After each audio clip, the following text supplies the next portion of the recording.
Hello दोस्तों, कैसे हो आप लोग।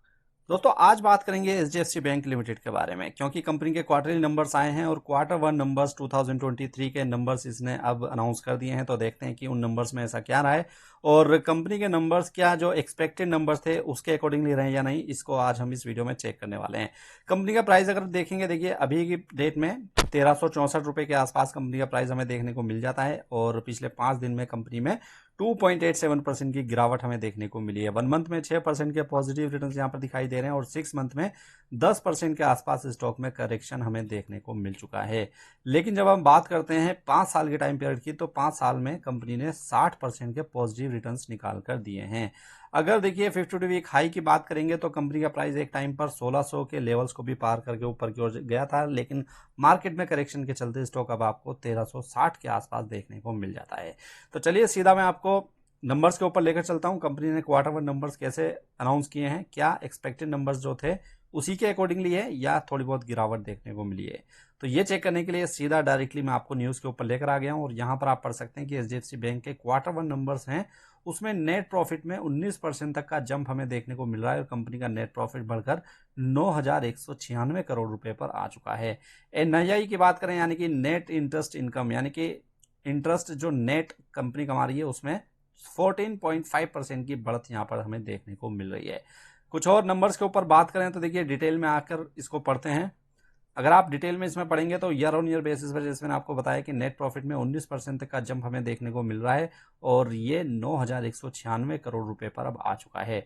अब देखिए कंपनी ने टैक्सेशन के लिए भी कुछ प्रोविजन किए हैं। कितने किए हैं? 2,984 करोड़ रुपए के। तो ये जो 9,196 करोड़ रुपए का नेट प्रॉफिट है, ये इसको माइनस करने के बाद हमें दिखाई दे रहा है।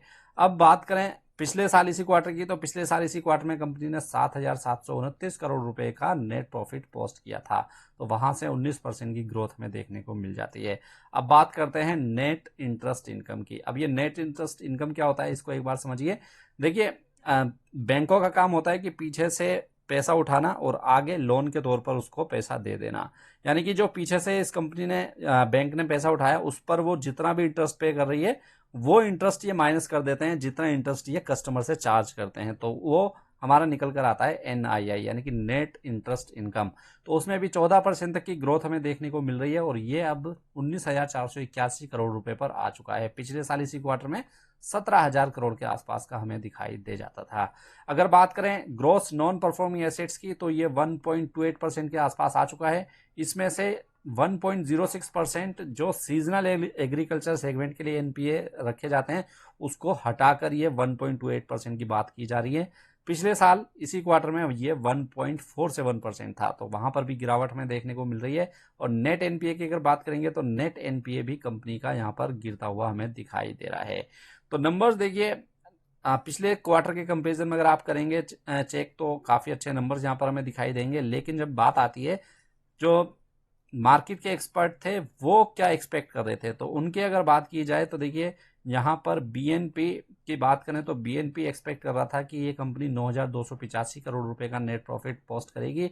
वहीं जेपी मॉर्गन की बात करें तो जेपी मॉर्गन 10,232 करोड़ रुपए का नेट प्रॉफिट एज्यूम करके चल रहे थे। वहीं अगर डोमेस्टिक ब्रोकर की बात करेंगे मोतीलाल ओसवाल की, तो वो भी ये मान के चल रहे थे कि 9,280 करोड़ रुपए के आसपास का नेट प्रॉफिट कंपनी पोस्ट कर सकती है। लेकिन 9,280 करोड़ रुपए के कंपेरिजन में कितना प्रॉफिट कंपनी पोस्ट कर रही है, यहां पर आप पढ़ सकते हैं 9,196 करोड़ रुपए का।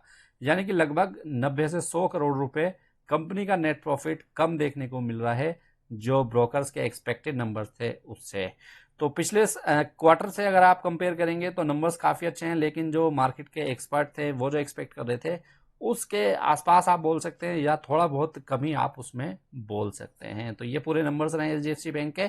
और अब देखना होगा कि मंडे को जब मार्केट ओपन होगी तो ये स्टॉक किस तरीके से बिहेव यहाँ पर करता हुआ दिखाई दे सकता है। लॉन्ग टर्म के लिए अगर देखा जाए तो लॉन्ग टर्म के लिए तो देखिए स्टॉक बढ़िया ही है, क्योंकि ये one of the best private sector bank है और इसमें एनपीए की भी कोई खास दिक्कत हमें दिखाई नहीं देती है। उम्मीद करता हूँ आपको ये वीडियो अच्छी लगी होगी। वीडियो अगर अच्छी लगी तो इसको लाइक करना मत भूलिएगा। चैनल पर नए आए हैं तो इसको सब्सक्राइब जरूर कीजिए, क्योंकि ऐसी ही इंपॉर्टेंट अपडेट हम आपको टाइम टू टाइम देते रहते हैं। तो चलिए मिलते हैं नेक्स्ट वीडियो में, जब तक के लिए गुड बाय।